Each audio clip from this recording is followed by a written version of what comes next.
Hindi natuto ang Rusya. Inutusan na naman ni Putin ang tropa niya na magmartsa sa Sloviansk. Parang impyerno ang lugar na yon. Zona ng kamatayan. Dito pinapapunta ang mga sundalong Ruso para mamatay, habang inuutos ng leader nila na ibangga ang mga katawan nila sa bayang hindi natutulog. At nangyari na naman ito. Inihanda ng Ukraine ang bitag. Akala ng Rusya, nabutas nila ang frontline ng Sloviansk. Pero agad sumara ang bitag. Binasag ng Ukraine ang bawat sundalong Ruso na pinasugod sa impyerno. Nagsimumula ang kapahamakan ng Rusya sa Sloviansk sa isa pang pagsugod. Noong una hanggang ikalawa ng Agosto, nagsagawa ang Rusya ng sunod-sunod na opensiba sa direksyon ng Sloviansk. Malaki ang pagsandig nila sa mga nauna nilang pagsulong para makabuo ng nakausling posisyon patungong Sloviansk. Mukhang hindi mismong bayan ang punteriya ng pag-atake. Ipinapakita ng mga mapa ng labanan na malamang laganap ang opensiba 15 kilometro mula sa Sloviansk. Gayunpaman, mahalagang distansya. Ibig sabihin nito, nailagay na ng Russia ang Sloviansk sa abot ng kanilang artilyerya. At nangangahulugan din ito na maaari nang gamitin ng Russia ang kanilang FPV drones para salakayin ng bayan at subukang gumawa ng sarili nilang kill zone sa labas lang ng mga hangganan ng nasabing lugar. Simple lang ang estratehiya ng Russia. Palawakin ang salient na nagawa na nila at subukang sumulong sa ilalim ng takip ng sarili nilang FPV drones. Ang salient na yan, na isang salitang ginagamit para ilarawan ang anumang posisyong militar na nakausli papasok sa teritoryo ng kalaban, ay siyang susi sa pagsalakay ng mga Ruso. Itinatag sa Kalaniki, ito ay tumatagos sa gray zone sa paligid ng Sloviansk, kung saan may mga posisyon ang parehong mga unit ng panlusot ng Rusya at mga unit ng Ukraine. Walang totoong sumasakop sa gray zone. Ilang kilometro ang lawak ng mga zone na ito. Dito madalas ang labanan. Ngunit hindi ito ang inaasahan mong uri ng labanan. Walang malalaking paglusob o malawakang mekanisadong pag-atake. Ang madalas na nangyayari ay ang mga unit ng Rusya ay palihim na pumapasok at ang mga unit ng Ukraine naman ay nagsasagawa ng mga search and destroy na misyon. Nasa lahat ng dako ang mga drone. Sa isa sa mga gray zone na ito, doon itinatag ng Rusya ang kanilang salient papuntang Sloviansk. Sa isang banda, mabuti ito para sa Rusya. Ito ay kumakatawan sa isang puwang sa mga linya ng harapan na maaaring samantalahin ng Rusya. Dahil ito ay tumatakbo sa tabi ng kalsada, pinayagan silang umabante pataas at pababa sa isang kagubatang bahagi ng lupa sa labas ng Sloviansk na nagbibigay ng magandang taguan. Nakakatulong yon sa logistika dahil naipapalapit ng Rusya ang sundalo at supply sa harapan bago pumasok sa gray zone para salakayin ang Sloviansk. Mula sa nakausling bahagi, maaring kumalat ang Russian infiltrator sa gray zone para magtatag ng mga pwestong pagkapitan na susundan ng ibang tropa. Pinapapalawak ang nakausling bahagi para makabutas ng mas malaking puwang sa mga linya ng harapan. Iyan ang sinusubukang gawin ng Russia malapit sa Sloviansk. Pero may isa pang nangyayari sa kabila. Mahalaga ang nakausling bahagi.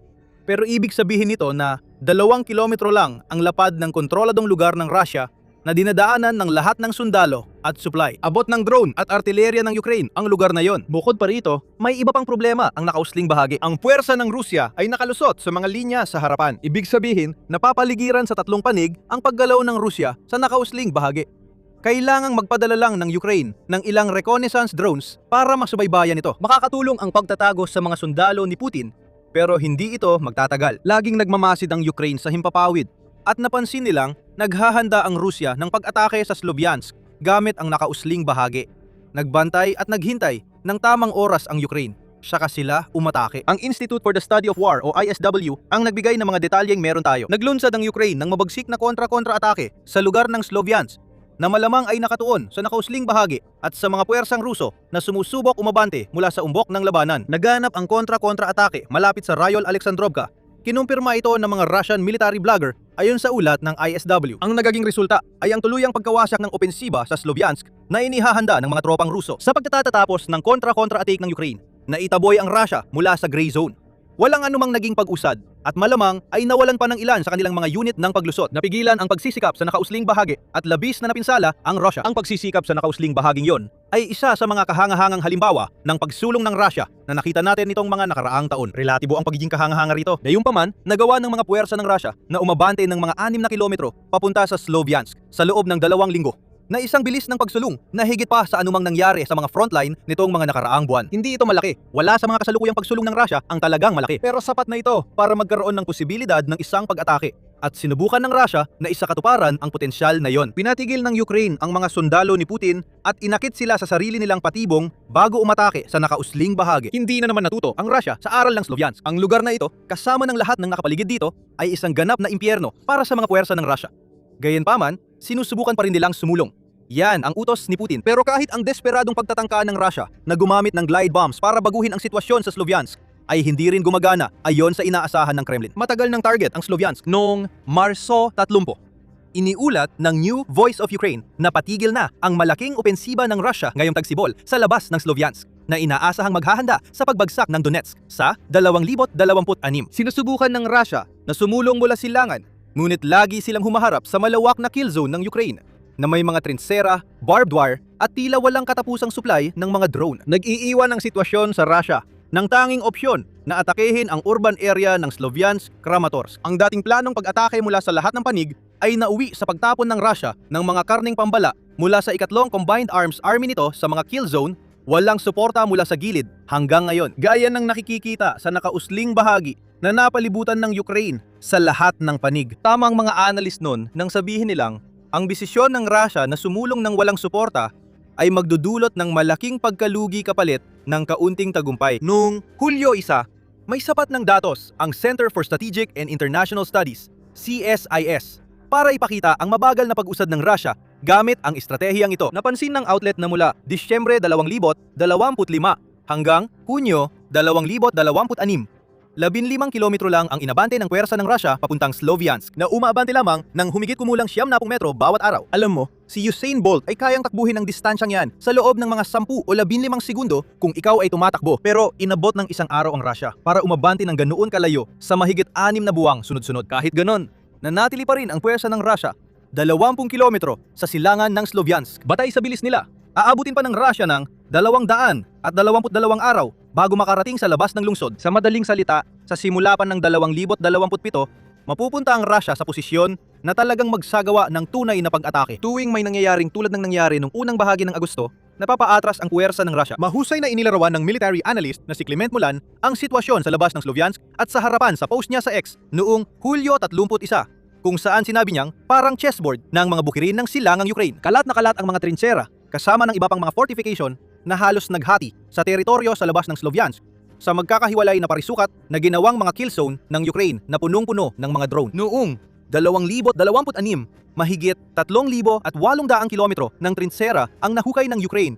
at malamang na naghuhukay pa sila. Inilagay ang mga trinsera para hadlangan ang pagsulong ng Russia gamit ang tangke at armored na sasakyan. Kailangan makalusot ang mga sundalo nang naglalakad lang at kailangan nilang mag-navigate sa mga trinserang ito para makarating sa lugar na iniutos sa kanila na puntahan. Parang chessboard ang depensa ng Ukraine. Puno ng drone na agad umatake sa anumang sundalong Ruso na makita. Akala namin magkakaroon pa ng ibang depensa, gaya ng artilyeryang nagpapaputok kapag naipuwesto na ng mga trinsera ang mga sundalong Ruso, pati mga search and destroy squad na walang tigil sa pagtugis. Ganito ang sitwasyon na ginawa ng Ukraine sa labas ng Sloviansk.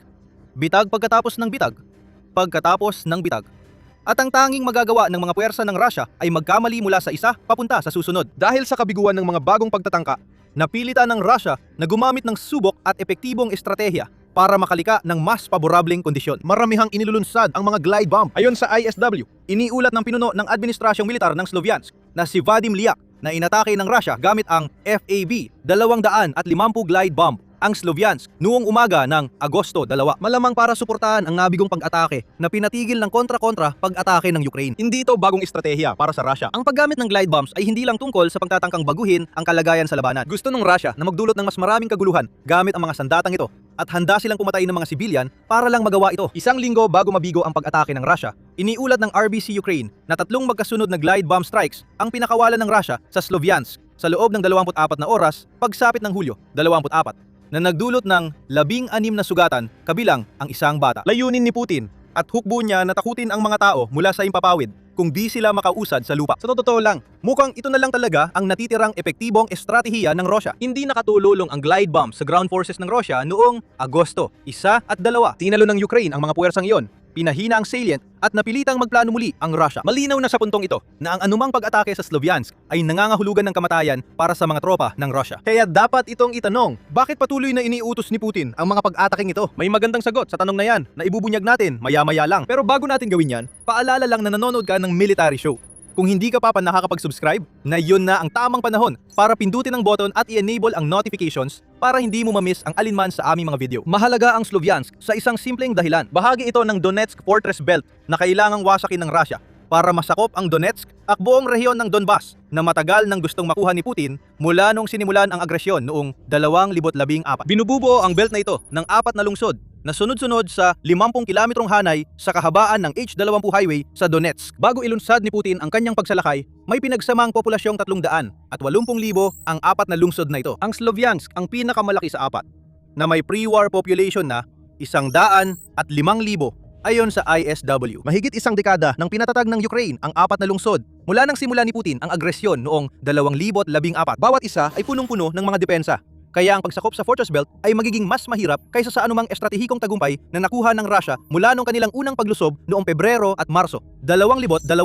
Ang Fortress Belt na rehiyon ay mahigit 7 beses na mas malaki kaysa Pokrovsk na umabot ng mahigit isang taon bago nasakop ng Russia at mga 4 na beses na mas malaki kaysa Bakhmut. Ang labanan para dito ay isa sa pinakamadugo na nakita natin sa digmaan. Bukod pa dyan, ang Slovyansk ay may simboliko at estratehikong halaga para sa Rusya. Dito sa lungsod, unang naitatag ni Putin ang makarusyong tuntungan noong 2014 ayon sa DW. Nasakop pansamantala ng mga lokal na separatista ang Slovyansk sa tulong ng intelihensyang Ruso noong 2014. Para kay Putin, ang Slovyansk ay patunay sa kanyang pahayag na iisang lahi ang mga Ruso at Ukrainyano at gusto mapabilang ang Ukraine sa Rusya. Nang pumipigil lang ay ang rehimen sa Kiev. Ang pagsakop sa Slovyansk ay tatapusin ang sinimulan ng Rusya mahigit 10 taon na ang nakalipas. Sa gitna ng 4.5 taong digmaan, nabubunyag ang kasinungalingan sa mga simbolikong pahayag ni Putin. Nagbibigay rin ang Slovyansk ng daan sa M03 highway. Ang highway na iyon ay nag-uugnay sa Kiev papuntang Kharkiv at pagkatapos ay patungong Donetsk at sa huli ay papasok sa rehiyon ng Rusya na Rostov-on-Don. Kapag nakuha ng Rusya ang highway na ito, mapuputol ang akses ng Ukraine sa hilagang kanluran. Iiwan ang Slovyansk na hiwalay at haharangin ang Ukraine sa paggamit ng highway na yon para magdala ng tropa at supply sa Donetsk. Mahihirapan din ang Ukraine na i-rotate palabas ang mga sundalo mula sa Donetsk na magbibigay daan sa Russia na patuloy na atakihin ang mga depensang puwersa na lalong napapagod. Sa lahat ng ito, makatuwiran na patuloy na inilulunsad ng Russia ang mga pag-atake sa direksyon ng Slovyansk kahit paulit-ulit silang namamatay at nahuhulog sa bitag, kahit akala nila nabutas na ang frontline. Simple lang ang plano ng Russia. Una, kukunin nila ang Lyman, na ayon sa ahensyang balita ng Russia na TASS, ay nasakop na raw noong katapusan ng Hulyo. Mula sa Lyman, tutulak ang Russia papasok at dadaan sa Slovyansk na magbibigay naman sa Russia ng kakayahang magsimula ng mga pag-atake laban sa Kramatorsk. Ipinagmamalaki ng Russia na tapos na nila ang unang hakbang ng estratehiyang ito. Ngunit, ayon sa Euromaidan Press, noong Agosto 4, taliwas ito sa kanilang pahayag. Gaya ng madalas mangyari kapag sinasabi ng Russia na nasakop na nilang isang lugar, ang totoong nangyayari ay nakapasok lang ang mga unit na panglusot. Ngunit malayo pa sa ganap na pagkontrol ang kanilang sitwasyon. Malayo pa rin ang Russia sa ganap na pagkakatatag sa Lyman, ayon sa tagapagsalita ng pinagsamang puwersa ng Ukraine, Viktor Trohobov. At hangga hindi pa ganap na naitatag ng Russia ang kanilang kontrol, anumang tang kanilang salakayin ang Slovyansk ay matatapos sa parehong paraan. Tulad ng pag-atake noong Agosto 1 at 2 dahil wala pang sapat na panimulang posisyon ang Russia na kailangan nila para sa matagumpay na pagsalakay laban sa lungsod sa sinturon ng mga kuta. Kaya ganyan ang lagay ng Russia sa Slovyansk ngayon. Magpatuloy ang kanilang pagsalakay. Ngunit malayo pa silang makalapit o masakop ang lungsod. Maring ituring itong maliit na larawan ng mangyayari sa Donetsk. Pareho pa rin ang sitwasyon.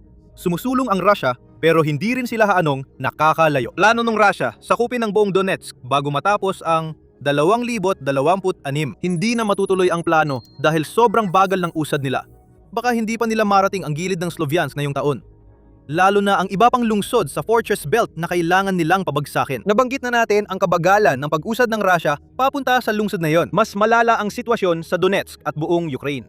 Sa pagtatasa noong Agosto, isa ng kampanya ng Russia noong Hulyo, napansin ng ISW na nagawa ng Russia na umabante ng kabuuang 37.8 na kilometro kwadrado sa Ukraine. Nakakakamit ang average na 1.22 km square kada araw. Mas maliit pa raw yan kaysa Manhattan, ayon sa think tank. Magandang balita sa Rusya.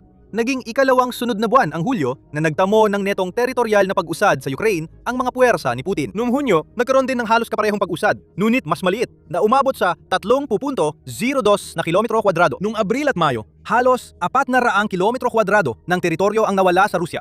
Kaya sinusubukan pa rin nilang bumawi sa mga naunang pagkalugi nila noong 2026. Sa ngayon, halos kalahati pa lang ng teritoryong nawala noong Abril ang nabawi nila. Hindi maganda ang tingin dito para sa bansang inaasahang umaatake sa Donetsk, lalo na't mabagal ang kanilang pag-usad at may mga pagkalugi ang Rusya nitong Hulyo. Noong Agosto 3, iniulat ng Kiev Independent na umabot sa 42,860 sundalo ang napatay o nasugatan, na siyang pinakamataas na bilang ngayong 2026. Noong Hunyo, naitala ang dating pinakamataas na pagkawala ng Rusya na 39,270 sundalo. katumbas ng mahigit 1,130 sundalo kada kilometrong parisukat na nasakop nila sa buwang iyon. Malinaw na nagagawa ng Fortress Belt ang tungkulin nito. Noong Agosto, 1 at 2, epektibo ang depensa ng mga tagapagtanggol ng Sloviansk. Para sa Donetsk, imposibleng makuha ang reyon bago matapos ang 2,026. Ang tanging paraan lang na mangyayari yon ay kung sabay-sabay na magpapasyang tumigil sa pakikipaglaban ang lahat ng tagapagtanggol ng Ukraine. Dahil sa kakulangan ng kakayahan ng mga sundalong Ruso, hindi kami sigurado na makukuha ng Rusya ang Fortress Belt kahit sumuko pa ang mga tagapagtanggol bago matapos ang taon. Bukod sa mga insulto, napakabagal ng pag-usad noong Hunyo at Hulyo. Ayon kay Deep State, isang open source intelligence analyst, hindi pa rin makukuha ng Rusya ang Donetsk sa 2027, lalo na sa 2026. Ang tanging mukhang kayang magpabago sa prediksyon para sa Rusya ay kung tutuparin ni Putin ang balitang magmomobilisa siya ng 500,000 sundalo matapos ang State Duma election sa Setyembre. Nakakalungkot ang kalagayan ng leader ng Rusya ngayon. Hindi niya nakuha ang Donetsk sa oras na sinabi niya. Kaya ang tanging paraan para magmukhang kapanipaniwala ang imposibleng yon ay gawin ng isang bagay na paulit-ulit niyang ipinangakong hindi niya gagawin. Wala sa mga ito ang nakakatulong sa mga sundalong isinakripisyo lang ng Rusya malapit sa Sloviansk. Inututan silang pumasok sa impyerno. At impyerno nga ang kanilang nadatnan. Gayunpaman, ang kontra-attack ng Ukraine sa Sloviansk ay bahagya lang nagpapakita ng totoong sitwasyon sa frontline ng Rusya sa Donbas. Malapit nang bumagsak ang linyang iyon, habang nawawalan ang Rusya ng hanggang 2 batalyon araw-araw dahil sa pagkahumaling ni Putin. Hindi pa rin nasasakop ng hukbong Ruso ang Donetsk. Panoorin ang aming video para makita kung gaano kalala ang kabiguang iyon. Huwag kalimutang mag-subscribe sa Military Show kung nagustuhan mo. Sinusuri namin araw-araw ang totoong kaganapan sa digmaan sa Ukraine. At salamat sa panonood.